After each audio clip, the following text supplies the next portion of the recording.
mbokki cité Sëñ Mansour ak cité Babou Salam ak cité Cyprès Tawféex ñu ngi leen di nuyu ak cité Colgate à travers seen représentants yi nga xamante ne ñoo toog fii ci table bi may nuyu aussi le représentant du ministère de l'emploi de la formation professionnelle le conseil technique monsieur Souley Kane moom ci ñeenti conseillers yi nga xamante ne ñoo wër ministre bi ci la bokk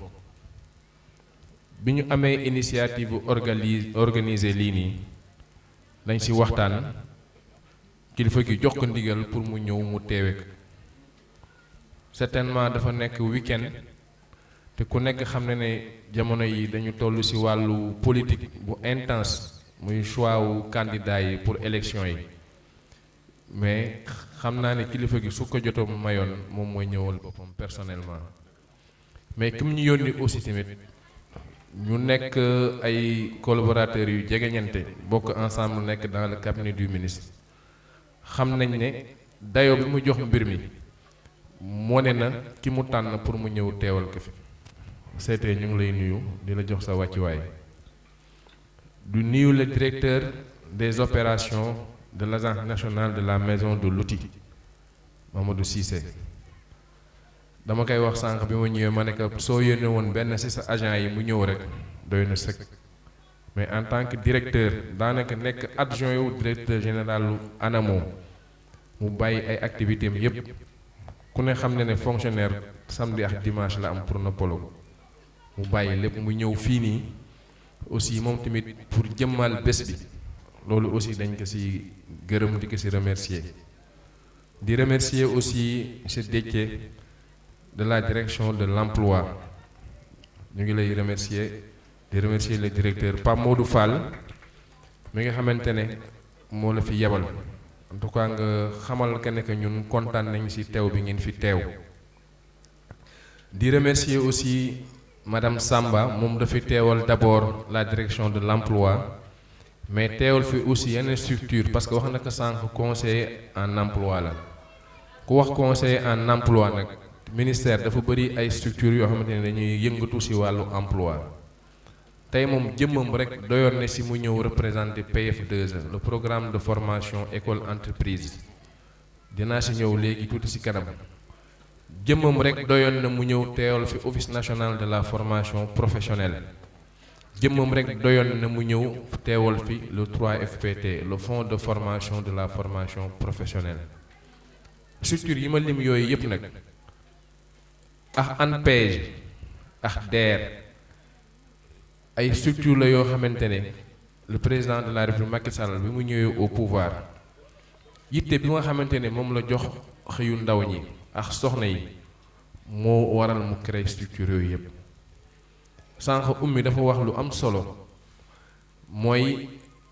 la recherche de l'information maanaam jeunes yi ni ñu war a demee vers l'information moo tax damay am cawarte am mbégte ci ñëw ci forum bi parce que damay wax ne forum bi suñ ko organiser woon rek solliciter ministère de l'emploi ne leen dañu organiser benn forum dañ bëgg ngeen yónni fa seeni ndaw dañ fiy yónnee mais damay wax ne cerise sur le gâteau ñi ko organiser ñu jël lépp nag ne dañuy jël doomu Tëngéej doomu Rufisque Ouest def ko mu nekk suñu parrain donc damay wax ne loolu man honneur la bu ma am personnellement bu leen ma defal xaw ma nag kañ laay am occasion pour fay leen mais lu rëy la ci man ma ànd aussi ak samay xarit ñoo xamante ne damay wax ne dañu bëggal seen bopp daanaka am na ci ñoo xamante ne sax dew ma toog ak ñoom waxtaan ñoo dégg ne damay yëngu ci wàllu politique ñu ñëw ne dañ ma bëgg a jàppale seen kuréel tudde seen bopp ànd dooleel góor gi Njaay muy ay góor ak ay jigéen soo leen xoolee daanaka ñi ma ci mag bariwul loolu aussi dafa wane yaakaar boo xamante ne ñoom am nañ ko ci man may ñaan yàlla aussi yaakaar boobu noonu yàlla bu ko yàlla tas parce que dañ ma sas madame Samb wax na ko sànq daw naa bu sonn daanaka dama bëggoon a yem rek sur le terrain social développement mais nit damay wax souvent que ne moom moo sa bopp à 100%. da nga am ñoo xamante ne aussi dañu am cër ci yow donc yaakaar boobu ñu am ba ñëw ne dañu bëgg a ànd ci wàllu politique encore une fois maa ngi ñaan yàlla na yàlla dëggal yaakaar boobu ci ñoom kenn bañ ci réccu dara. cité Sëñ Mansour ak yeneen cité yi nga xamante ne aussi ñoo fi nekk damay wax ne ils nous ont lancé un défi am na yoo xamante ne peut-être du ma ci mën a ñëw j'aurais pu prendre la parole et prendre la décision tout de suite. Mais je pense que aussi timide, même si on fait en tant que directeur de cabinet aussi, un représentant du ministre personnellement mu ñëw toog loolu dama ko xëy bàyyil je pense que am na une doléance bu ñu formuler mooy lan forum bi ñu pérenniser ko maanaam chaque année ñu koy organiser loolu c'est kan damay reformuler waat la même demande ñu ñaan que le ministère de l'emploi chaque année moo xam dañ koy jàpp à une date précise wala benn mois précis ñu organiser waat lu mel ni fii nii parce que gëm naa ne te les exposés yi ñëw après ci kanam tuuti dina wan ne lii njariñ rek moo ci nekk. kii di jeunesse di problème d'emploi de manque d'emploi de difficulté de trouver de l'emploi donc soo leen ñëwee bismillah yi ngeen ñëwee commencé ci mbirum emploi de forum de l'emploi mais man du ma def lu dul kontaan et je crois que c'est le cas de toute la population bi nga xam ne mi ngi fii di leen recevoir soo gisee soo leen bon jeunes yi tamit dama leen di féliciter parce que en réalité yàgg naa sax di leen di sànni xeer naan leen yéen nawetaan yi football rek ngeen di xalaat doo leen xalaat développement alors que population jeune ku ko wax da nga war a wax affaire développement mais tey yaakaar naa ne amatuma lu may wax. maa ngi leen di remercier di leen di féliciter parce que réellement lii laa mës a rêvé te lii laa gis tey mooy ñu wax ci problème réellement yi nga xam ne moom la ñu am. Gorgui Ndiaye en tout cas am nañu yaakaar ne vraiment conférence bu muy délivrer fii dina en tout cas permettre jeunes yi bu baax a baax. Non seulement ñi am orientation mais am na ñoo xam ne ñi bénéficier wu am formation boo xam ne dina leen yombal emploi jërëjëf. Tout notre problème c'était d'aller jouer, se battre mystiquement et physiquement. On dépensait des millions pour gagner quoi? Une coupe qui coûte 300 000. On met ça quelque part chez un dirigeant alors araignée yi fay dëkk mbóot yi mu poussière lan la jariñ quartier rien du tout. awma fu initiative bi jógee mais yéen ñii ñëw tamit pour taxaw ci lii la ngeen def tamit moom laa ne c'est grandiose. lii ngeen def mooy lii xam ne mooy jëmee xale yi kanam te je sais bien que buñ ne emploi du pour nit ki am benn emploi xëy di dem di liggéey di ñëw mais na nga waxee jigéen ñi sànq boole leen ci mais lépp a ngi fii lu ñu mën a def développer quartier bi développer kër yi développer nit ki donc alors là vraiment je vous encourage et je suis tellement séduit que au fait si laa bokk daal maa ngi leen di gërëm di leen sant di leen ñaanal yàlla liy jëm kanam merci beaucoup. di nuyu suñu responsable de quartier yi nga xam ne ñoo fi nekk bàyyi seen lépp ñoo toogal ñu fii di nuyu suñu invité bi muy DC monsieur Ndiaye di ko ziar baax a baax ak délégation l'ensemble délégation ak madame Samba ak ñëpp ñu àndal donc au nom de l'AIC man mu fi nekk nii di nuyu population yoo xam ne ñëpp bàyyi nañ seen lépp muy gune yi soxna yi mag yi ñëpp ñëw toog fii ànd ak ñun bés bi yàlla dogal ñu toog dox ba lu ñu doon rêvé yàlla dogal ñi dase ak moom ñu xëy nañu dañuy proposer benn forum de l'emploi et de la réinsertion socio-économique mu nekk loo xam ne on n'a même pas hésité on a sauté là-dessus malgré que ni ñu ko bëggee woon ak fu ñu ko bëggoon yóbbu parce que ñun suñu yéene mooy dañ ne woon président su ñëwee mooy dese su ñëwee dañ koy ñaan mu nekk boo xam ne benn forum boo xam ne day nekk fii chaque année dañ koy organiser fii avec l'ensemble des AIC yu fi nekk aux environs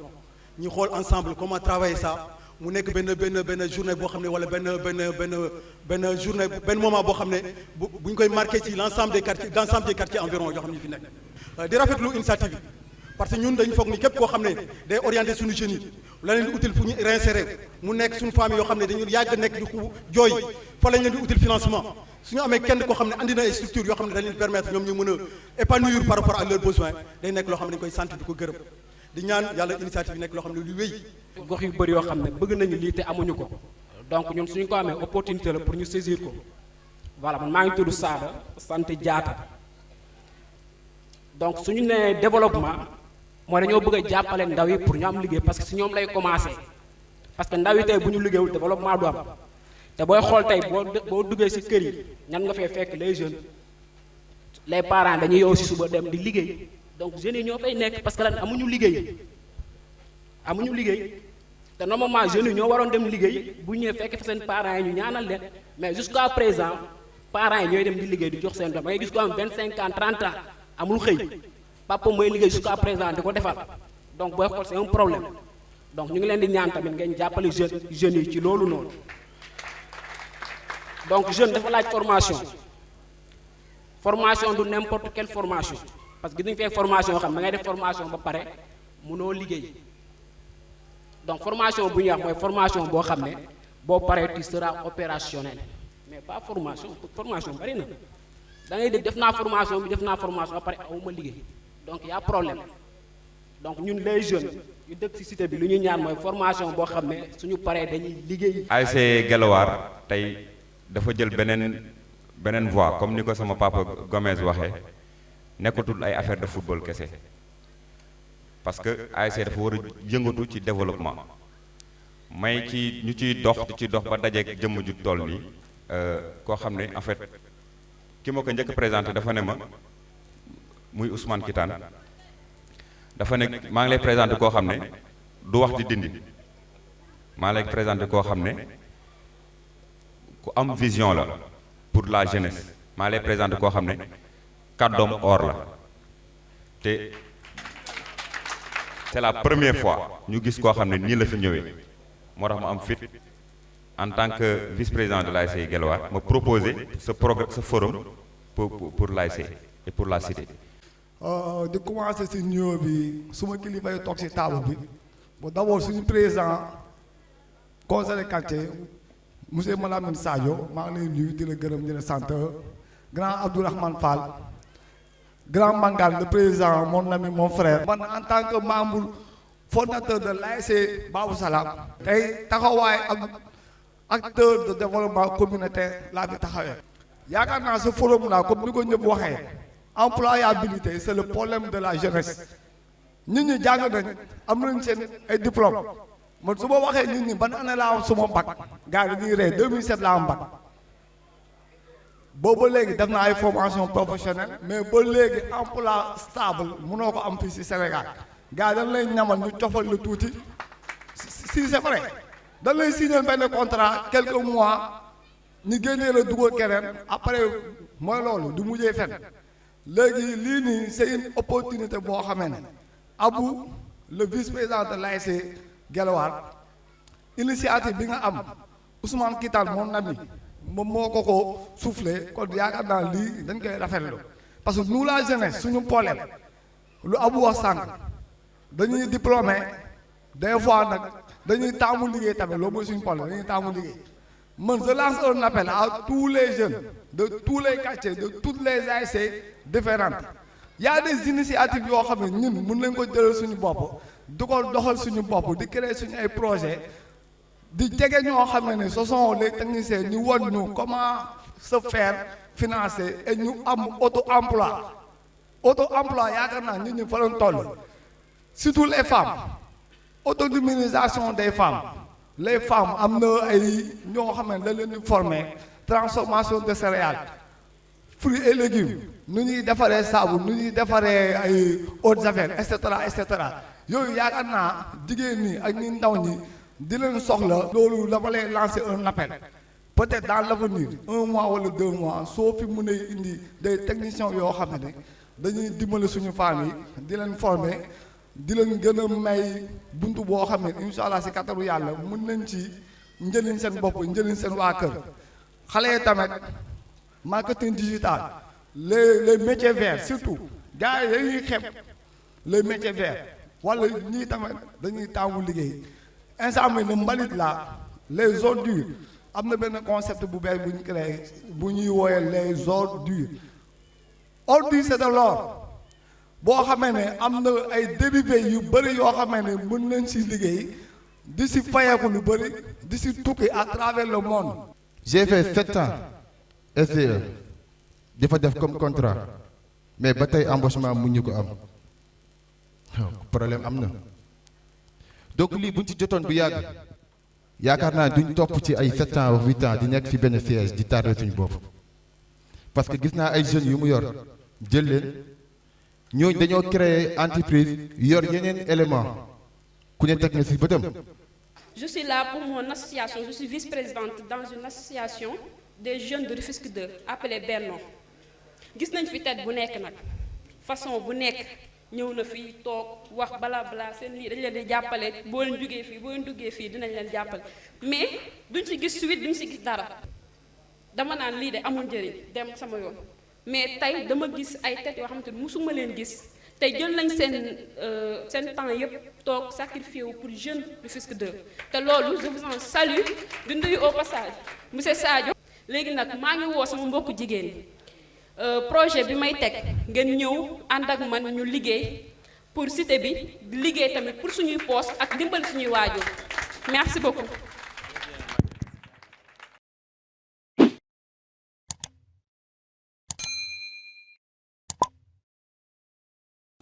di rafetlu accueil bi maa ngi nuyu waa cité Sëñ Mansour vraiment bi ma ñëwee sama xol dafa sedd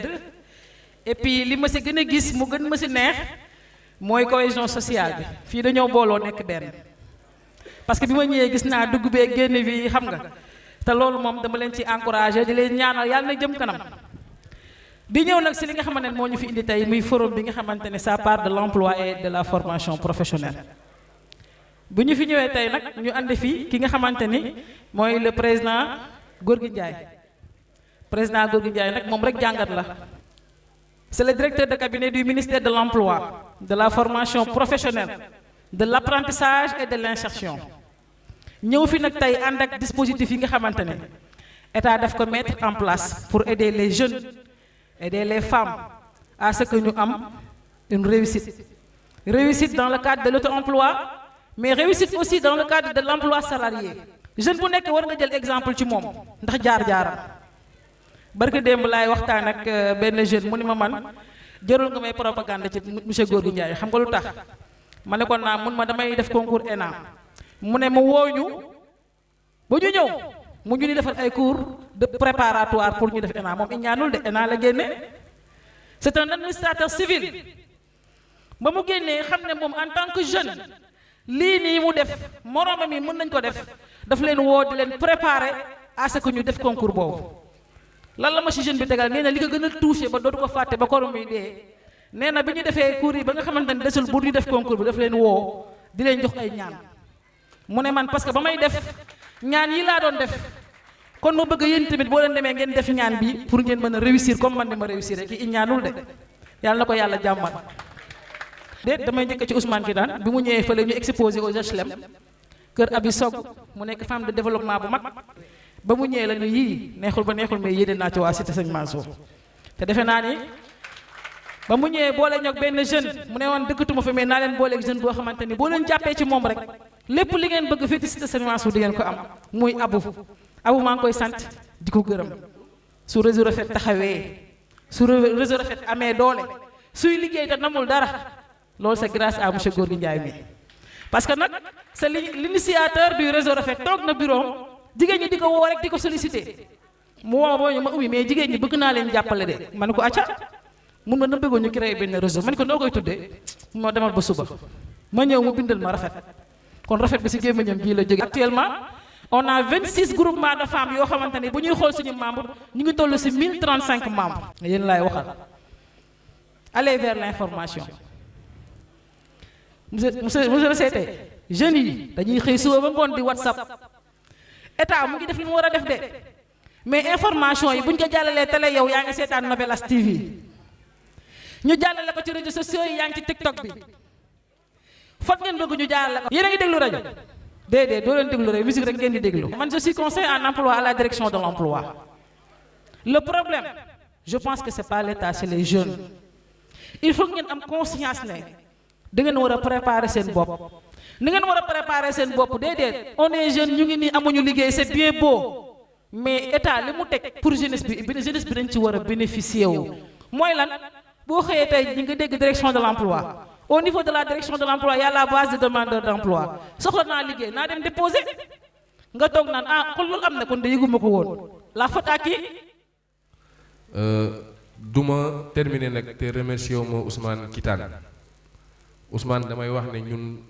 amel nañ la ngërëm mais aussi ñi organiser lii amel nañ la ngërëm Ousmane on s'est connu au ministère mu yore un volet important de la communication.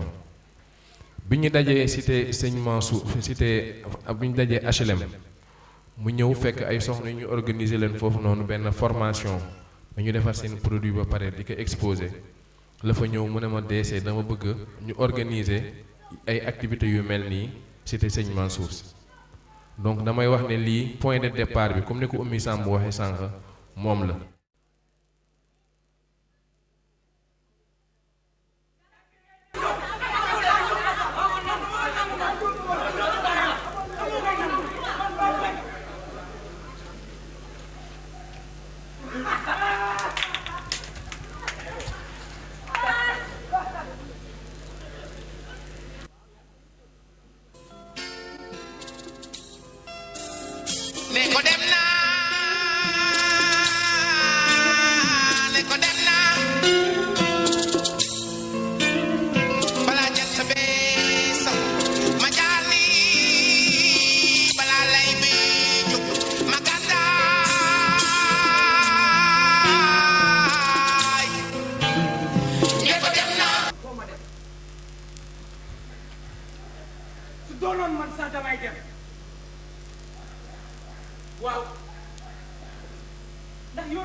Recentrer un peu débat bi sur le programme xëyu ndaw ñi man personnellement bi ma ñëwee ministère de l'emploi de la formation professionnelle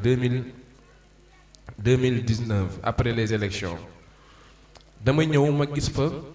état bi am benn programme mu ñuy woowee les certificats de spécialité. Certificats de spécialité c'est des formations de courte durée yoo xamante ne maximum 6 mois lay durer tey. ku ne xam ne suñu koñ yi ñu nekk am na fi ñoo xamante ni jàng nañ plomberie peinture maçonnerie menuisier moo xam métallique wala bois et cetera mais ñu su bëri dañ ko jàng sur le tas te liggéey bi souvent day des état bi mettre en place ay formation bi ma compté formation yi rek le nombre de jeunes yi ñu ci ciblé woon c'était autour de 10 000 jeunes à travers le pays formation yoo xamante ne tey suñ lay former su école bi ne formation bi ça coûte 500 000 état bi day wax ne man sur les 500 000 450 000 yi man maa koy fay parent bi 50 000 lay fay. di wax ne li nga xam ne moo xew tey vraiment ñun en tant que artisan nekkoon nañ ñoo xam ne newuñu woon ci lu formel informel lañ nekkoon daawuñu am benn information ci li nga xam ne moo jëm ci wàllu li jóge ci état bi jëm ci artisan yi ba ñu ko defee aussi moom le président Gorgui ak madame Samb ak ses collaborateurs ñu xamal ñu ne kat lii war na état bi daf koy def te vraiment ñun amuñu ci bon li nga xam ne mooy gis-gis bi loolu amee dem nañ ba léegi ñun ay artisans yoo xam ne informel lañu woon dem nañ ba nekk ay chefs d'entreprise lan moo ko waral information yi ñuy jot ñu teg ñu ci aw yoon xam nañu kat lii bu ngeen ko defee seen njariñ la seen njariñu doom la ak seen njariñu askan. te loolu yëpp li ko waral mooy le président Gorgui ñun lu ñuy soxla ay outils tey mu jël une valeur de presque 20 millions de francs seetul kii ànd ak moom ak kii àndul ak moom mu ñëw jël ko distribuer jox ko ay doomu aadama bépp artisan menuisier tailleur maçon mécanicien yëpp jox leen ay valeurs yoo xam ne tey ñooñu doon nañ liggéey ba bàyyi liggéey te duñ ko mës a am si jamono waaw tey kooku def loolu tey dañu ne taxaw ne wax ko nekkat kii defal nañu ay teraanga yoo xam ne mënuñu ko fay. su ma doom man en personne mu ngi nii si école de formation la génne te lii yëpp waroon naa mën a fay 500 000 francs mais fukki junni laa fay ba mu def formation ba génn ci ba am ay diplôme mu yëpp kon kooku vraiment li mu leen di wax loo xam ne ni hasard la wala da leen di nax. bi ma demee Jokkul parce que fa laa juddoo fa laa yaroo ma def une petite enquête je me suis rendu compte que ne daanaka benn jeune yóbbu ko foofu noonu te pourtant comme ni ko Oumy waxee mu ngi doon daw information bi def nañ ko dans le journal Le Soleil mu ngi doon daw ci réseaux sociaux yi et cetera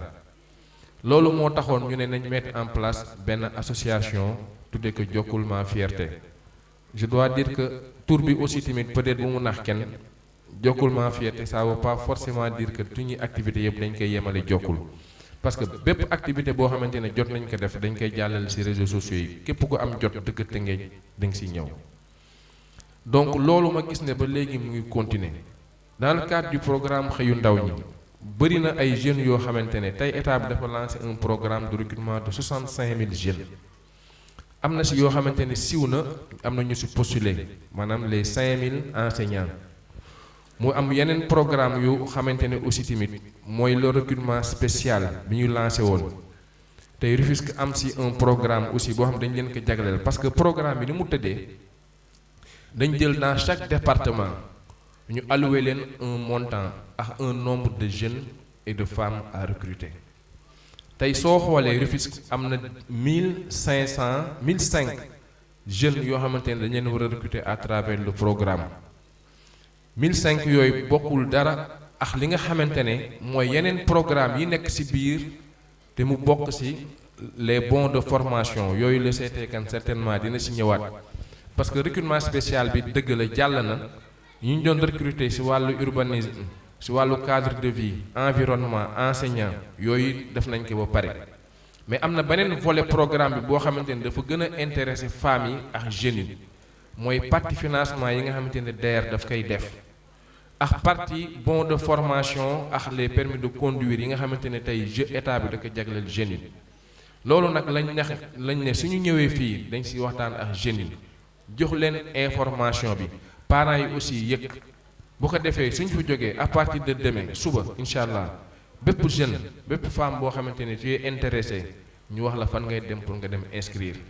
di ñaax jeunes yi ñu inscrire bu baax am na pôle boo xam ne tijji nañ ko fi moo ngi ci biir préfecture bu Rufisque mooy pôle emploi lépp loo xam ne dañ ko doon def di dem Dakar wala ngay dem feneen léegi indi nañ ko Tëngéej da ngay dem préfecture ba am na bureau bu fa am képp ku soxla formation boo xam ne soxla nga ko wala ñu gindi la wala ñu orienté la bu ko defee dootoo laajteti donc jaaxle daanaka jeex na ci lépp loo xam dafa jëm ci mbirum formation dafa jëm ci mbirum emploi te loolu monsieur le directeur cabinet joué na ci rôle bu am solo te bu ko defee nag la balle est dans votre camp Oumy nag formation yi ñuy defal réseau Rafet ñu defal ko suñu famille yi bu ko defee ñun dañuy dañ koy tàmbali suñu jigéen ñii te xam naa ne bu ñu fi jógee moom la première action de formation bi ñuy def jigéen ñi lañ koy defal et deuxième action de formation yi ñuy def jeunes yi lañ koy defal bu ñu bindoo ci bon de formation yi ñuy joxe yaakaar naa ñu cité sëñ Mansour ah sa sëriñ nag moom bu ko defee nag moom lañu njëkk a sédd bu ko defee ñeen yi soog a ñëw. li ma bëggoon surtout insister rek mooy après le suivi parce que da ngeen dajaloo wane ne benn ngeen mais man li ma doon gën a neex mooy incha allahu rabbi dans un an suñu fiy ñëwaat ñu war a organiser la 2e édition du forum ñu mën a wax ne kat jeune bi ak jeune bi ak jeune bii nii dem nañ inscrire yàlla dogal na kii am na bon de formation wala am na pour inscription permis de conduire bu ko rogee kat laay wax ne forum bi ñu organiser woon jël ci suñu temps jël ci suñu ay moyens def ko ci amal nañu njariñ donc man je voudrais vraiment insister sur le suivi. amul kenn koo xamante ne anamu munoo bénéficier wu ci ay formation ñun des fois il nous arrive même ñu dem ci benn localité toog waxtaan ak ñoom pour xam ñoom lan nañ soxla comme formation en fonction de ça on organise des formations par rapport à ça. Je pense que Madame Samba mu ngi fii monsieur Ndiaye ñu ngi fii ñoom ñoo leen di gën a jege mën ngeen discuter ak ñoom donc lépp loo xamante ni formation yi ñuy def ni de manière classique c'est ouvert à tout le monde ah ñoom suñu déposé woon incha allah bientôt ñu dérouler leen formation ci loolu. soo amee des formations aussi spécifiques par rapport ak métier bi ñu nekk wala leneen lu ko jege aussi rien n'empêche à ce que ñu discuter xool dans les meilleurs délais nan nañ leen di organiser des formations dans ce domaine. ñun il nous arrive même ñoo xamante ni daara nañ jóge directement musuñu jàng école ñëw bénéficier wu ci suñuy formation nekkul ni da nga war a am benn niveau d'étude pour mën ci bokk. peut-être yéen am na xeetu formation moom soo ko bëggee quand même dina soxla nga mën lire mën bind mais on a beaucoup de formations yoo xamante ne énormément de formations yoo xam laajul niveau réparation de téléphone portable li muy compliqué yépp il nous est arrivé au Fouta dëkk bu tudd Dabia déroulé ko en langue pulaar ci boppam donc suñu formation nekkul ni français nañ koy defee wala ces genre de trucs on peut même dérouler des formations en langue nationale muy wolof muy beneen langue boo xamante ni voilà donc c'était ça donc c'est ouvert à tout le monde et soxlawul niveau d'étude bu spécifique pour mën a bénéficier de la formation. may sant aussi di gërëm soxna yi teew fii nii parce que ku ne xam na ne ñoom ñoo yor kër yi man nag dafa am ñaari classe yoo xamante ne dama leen gëm ma gëm ne tey ji aussi suñu bëggee suqali suñu réew forcément si ñoom lañu war a jaare benn bi mooy jeune yi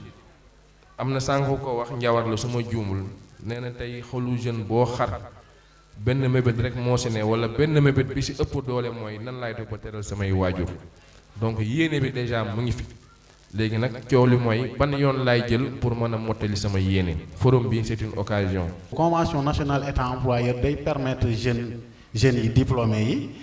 ñi nga xam ne dañ am seen diplôme bëgg a am stage minimum de 6 mois état da leen di jàppale sur une subvention à hauteur presque de 50%.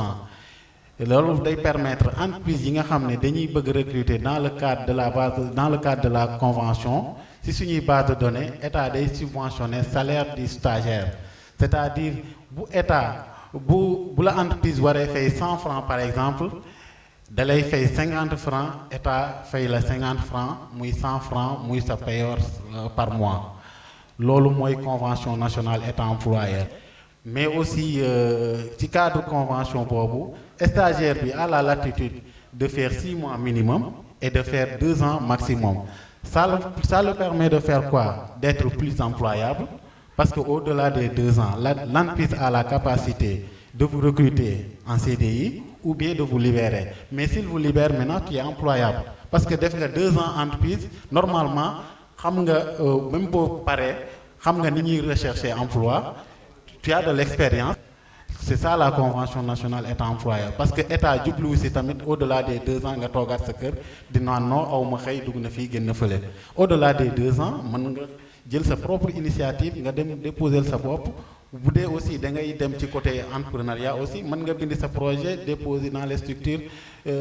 qui financent. Pour juste vous rappeler aussi que direction de l'emploi nag du financer mais ñun am nañ ay spécialistes yi nga xam ne boo ñëwee dinañ saytu sa business plan defaraat la ko léegi recommander la ci structure yi nga xam ne dañuy financer boo ñëwee fii tey pourtant mën nga rencontrer spécialiste ñu orienter la nga dem déposer par exemple à la préfecture dans le cadre du programme d'urgence nga décrocher benn emploi mais emploi boobu yow du ñun ñoo la ko jox c'est parce que vous avez fait votre propre effort ñëw fii xam information bi fi xew xam lu fi xew xam fan nga war a mën a jaar. Et aussi, juste vous dire que aussi nous intervenons aussi dans l'aspect technique. Parce que nous aussi à la direction de l'emploi, dañu gëm ne ndaw bi balaa nga koy yóbbu fenn mu liggéey da nga ko war a outiller techniquement mu taxaw. Comment nga koy outiller? C'est-à-dire nga defar ko des formations de courte durée de renforcement de l'employabilité. En quoi faisant? Par exemple, balaa ngay dem fenn, surtout vous jeunes là, avant d'aller déposer dans les programmes d'urgence. Da ngeen di defaraat seen CV defaraat seen lettre de motivation même bu jaree ay formation sur les entretiens aussi ngeen def ko parce que ñun direction dañ koy def. Très important il s'agit pas d'avoir un diplôme pour dire que moi je suis employable parce que d'habitude on vous dit que le diplôme est une présomption de compétence mën nga am diplôme te doo mën a décrocher xëy parce que xamoo outils yi ñuy rechercher pour mën a am xëy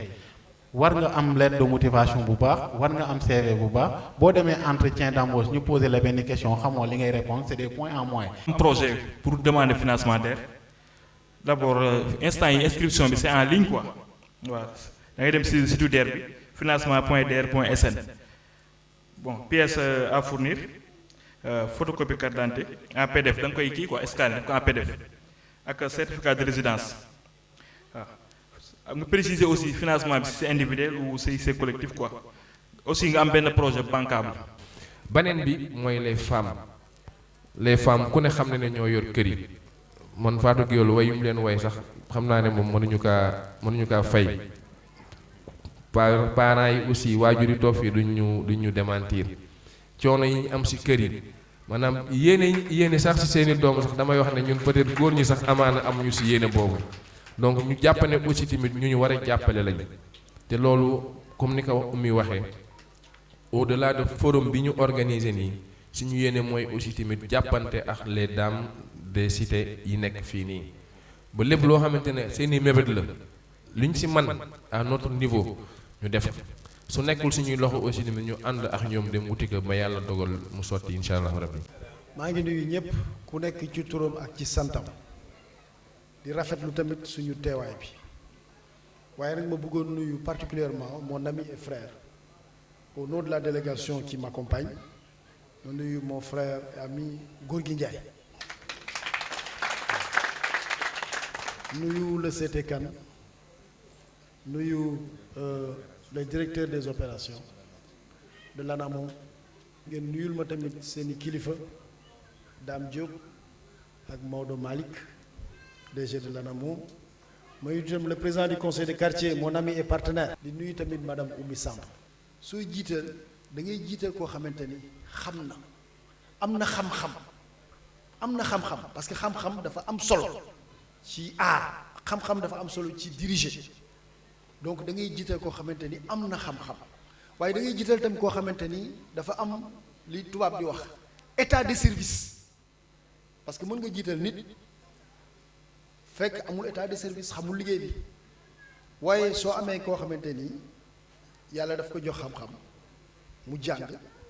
nekk administrateur civil di exercer des responsabilités éminentes directeur de cabinet d'un ministre nekkoon secrétaire général d'un ministère xam état ku mel noonu soo ko amee da nga koy fonk man nag sama ambition mooy Tëngéej ñu mel ni ñun ñu mel ni Gorgui Ndiaye yore Tëngéej ñu yore la ville yore commune yi am li ñuy wax équipe municipale fi may jeexale mooy daf may wax loo xamante ne ànd naa ci daf may wax ne am na yu bëri yoo xamante ni état bi daf ko lancé comme initiative te baax na de mu ne waaye ñun mun nañ ko def ci au niveau de nos collectivités locales état bi su defee benn programme pour insertion des jeunes état bi su ko defee état mën na dem waaye mën na bañ a jot fépp ñun nag li ñuy def rek mooy nañu prolonger état bi def ba yem fi mu war a yem fi mu mën a yem ñun nag ñu continuer ko moo tax am na ay programme tey bii insertion jeune bi mu def bokk na ci mais am na tam yeneen yoo xam ne état bi mu ngi koy def ñun dañoo war a prolonger loolu dugal ko ci collectivité locale yi dugal ko fii ci Tëngéej moo tax góor gi man bëgg naa li ngeen def nii ñu def ko au niveau de chaque commune parce que lii lu baax la vraiment maa ngi koy rafetlu leen féliciter waaye dañ ko def aussi au niveau de l'est def ko tamit au niveau du nord ba xale yu bëri am possibilité am information yi parce que information lu am solo te yenn saa yi xale yi nag du ñu am information yi moo tax suñu créé lii leen jox information yi dañ koy rafetlu. maa ngi sant ñëpp di gërëm ñëpp di waxaat encore une fois maa ngi remercier en tout cas toutes les populations de cité Tawfekh cité Sëñ Mansour suñu sëriñ ba may wax ne aussi loolu c'est une particularité maanaam dama bëgg ñaari yoon dama bëgg parce que dañ ma fi invité mais aussi ma ñëw fa nga xamante ne sama sëriñ dañ ko tuddee muy Sëñ Mansour si ñu ñaan yàlla aussi barke boobu bëgg a toppoon yàlla na topp suñu forum bii ba ëllëg aussi incha allahu rabbi dañuy toogaat di wax ne kat résultat yi lañ fa jële woon yàlla mën na ko yàlla def asalaamaaleykum wa rahmatullah